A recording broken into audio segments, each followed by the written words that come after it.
challenging Christmas season any of us have ever experienced. But do the circumstances that are before you and I have to define how this Christmas really is? Or do we love and serve and worship a God who can overcome all of the circumstances that we're facing? I still believe He's that powerful God. I don't think this pandemic or any other circumstances or job situations or family situations have altered His power at all. What needs to change is the reality of what He's called us to do and to be. And will we have enough faith to get out of the boat? See, there were others in the boat that benefited from being there. But only one of them experienced Jesus. I mean, the rest of them experienced the calm,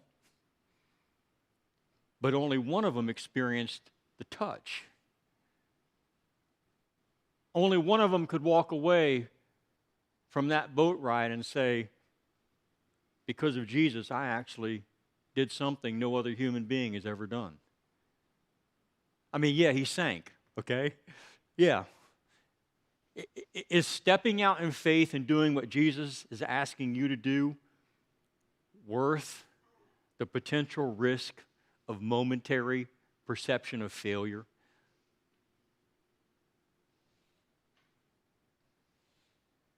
Because when I read the stories of the great heroes of the Bible, in human terms, most every one of them can be labeled a failure in some way, shape, or form.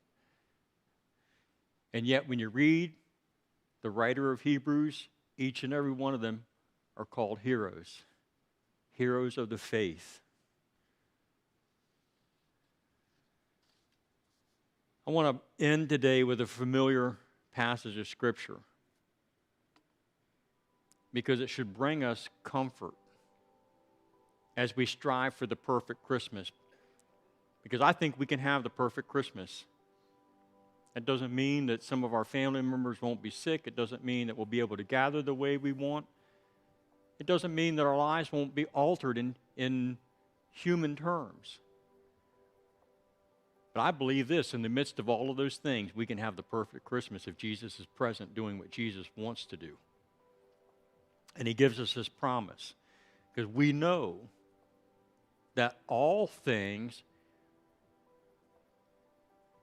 God works for good to those who love Him and are called according to His purpose. Let me read that one more time. And we know that in all things include storms, don't they? All things include pandemic. All things include having to live socially different lives than we did a year ago. See, the things that we're experiencing doesn't change this promise. All things work together for good to them that love the Lord, to them that are called according to His purpose. So here's my question. All things work to good. Who's good? Who's good? Because I've often quoted this verse to myself in a limited manner, okay? I've accepted Jesus, and so He's working for my good. And that's true, because you're part of who's been called. But I want you to expand your minds this morning, and I want you to believe something even larger than yourself. Yes, while He's working for your good, He's ultimately working for all good of people who love Him. See, because that changes the Christmas story for me. Doesn't it for you? Because if Joseph and Mary had claimed this verse for them, some of their story would have looked a little different, wouldn't it? But on that first Christmas,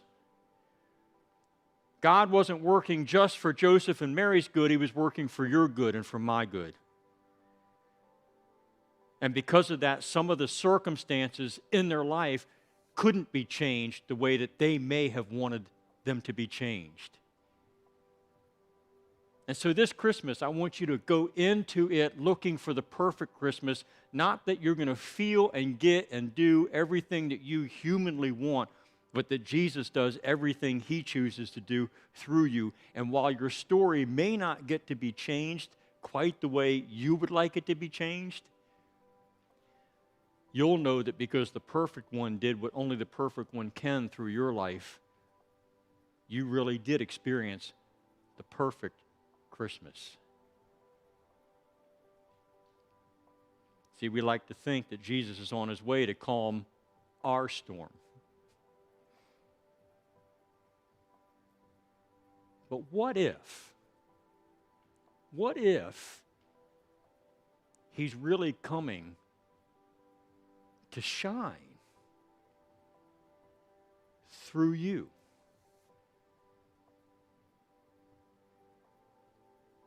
How amazing would that be